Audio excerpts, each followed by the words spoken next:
retiendrai trois personnellement. La première, c'est que, à ma connaissance, dans l'espace des revues francophones en éducation, aucune revue à ce jour n'offre une telle couverture géographique.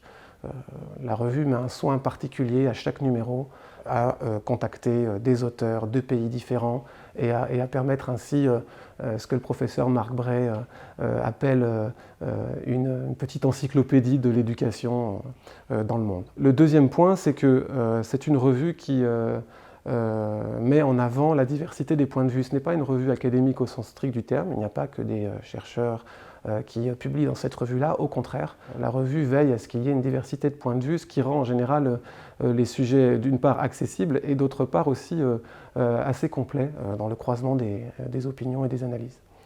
Et le troisième intérêt que moi j'y vois personnellement, c'est la liberté d'analyse justement que permet à la fois cette couverture géographique et ce croisement des points de vue.